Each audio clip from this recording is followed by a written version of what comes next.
Salut les amis, si cette blague vous a fait sourire, assurez-vous de vous abonner. À 30 000 pieds, un petit avion traversait paisiblement les nuages. À bord se trouvaient 5 passagers. Un vieil homme, un écolier, un avocat, un médecin et un travailleur social. Soudain, la catastrophe frappa. Le pilote eut une crise fatale, s'effondrant sur les commandes tandis que l'avion commençait sa terrifiante descente. La panique envahit la cabine, alors que les passagers se précipitaient pour trouver des parachutes. Mais il y avait un problème. Seulement 4 parachutes pour 5 personnes. Le travailleur social fut le premier à agir. J'aide à protéger les enfants vulnérables et à soutenir les familles en crise. Le monde a besoin de moi, déclara-t-elle en attrapant un parachute et en sautant sans la moindre hésitation. L'avocat prit la parole ensuite, ajustant sa cravate. Je suis l'un des esprits les plus brillants du domaine juridique. Ma connaissance et mon esprit font de moi quelqu'un d'inestimable. Il arracha un sac et sauta. Le médecin n'hésita pas. Je sauve des vies tous les jours, il est normal que je sauve la mienne maintenant. Sur ce, il prit un parachute et plongea dehors. Seul restait le vieil homme et l'écolier. Alors que l'avion tournoyait dangereusement vers la terre, le vieil homme regarda le garçon avec des yeux fatigués mais bienveillants. « Fils, j'ai vécu une longue vie, tu as tout devant toi, prends le dernier parachute. » Mais l'écolier sourit et secoua la tête. « C'est bon, monsieur, nous pouvons partir tous les deux. » Le vieil homme cligna des yeux, confus. « Mais il ne reste qu'un parachute. » Le garçon gloussa. « Non, il en reste 2. Cet avocat brillant, il a attrapé mon sac à dos d'école. » Un policier d'État était assis dans sa voiture de patrouille au bord de l'autoroute, pistolet radar à la main, attendant d'attraper des conducteurs en excès de vitesse. Mais au lieu d'un bolide passant devant lui, il remarqua une vieille berline avançant à une vitesse douloureusement lente de 22 mph. Fronçant les sourcils, l'officier marmonna pour lui-même. Conduire aussi lentement est aussi dangereux que d'aller trop vite. Il alluma ses gyrophares et fit arrêter la voiture. En s'approchant du véhicule, il ne put s'empêcher de remarquer ses passagères. 5 vieilles dames, 2 à l'avant, 3 à l'arrière, les yeux écarquillés, pâles comme des fantômes, agrippant les sièges comme si elles étaient dans des montagnes russes. La conductrice, une petite femme aux cheveux blancs parfaitement bouclés, baissa sa vitre. « Officier, je ne comprends pas. Je ne roulais pas trop vite. »« Miss, pourquoi m'avez-vous arrêté ?» Le policier offrit un sourire rassurant. « Madame, vous rouliez à 22 000 par heure. » Elle rayonna de fierté. « Exactement, je suivais la limite de vitesse. » Le policier gloussa doucement, tentant de garder son sérieux. « Madame, ce n'était pas la limite de vitesse. C'est le numéro de la route 22. » Ses yeux s'élargirent. « Oh je n'en avais aucune idée. Merci, officier. » Il inclina son chapeau. « Pas de problème. Faites juste attention. Rouler trop lentement peut aussi être dangereux. »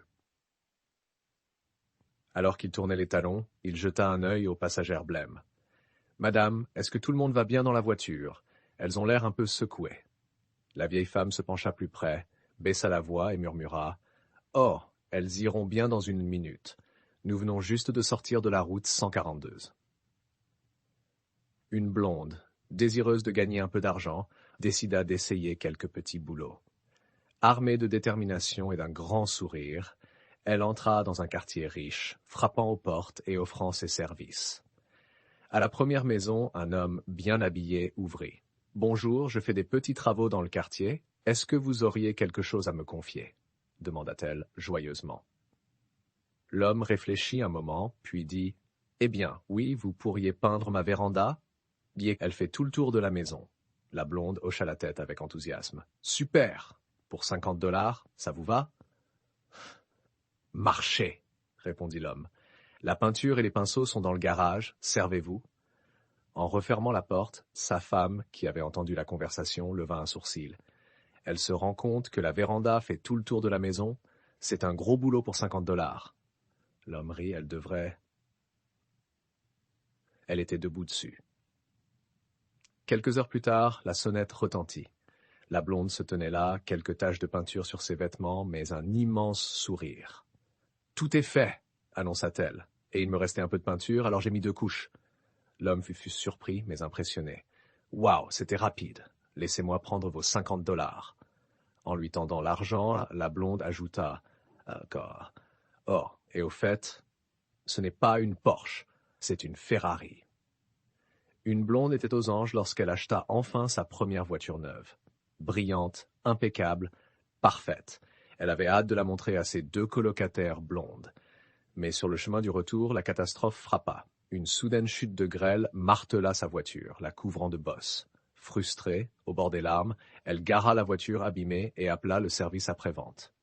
« Bonjour, je viens d'acheter une voiture chez vous, mais elle a été prise dans une tempête de grêle et maintenant elle est pleine de bosses. Que dois-je faire ?» Le chef d'atelier, connu pour son sens de l'humour, décida de s'amuser un peu. « Eh bien, si vous voulez une solution rapide, attendez que la voiture refroidisse, puis allez au pot d'échappement et soufflez dedans aussi fort que vous pouvez. La pression d'air fera ressortir les bosses. » Vraiment? Ça a l'air facile. Merci beaucoup.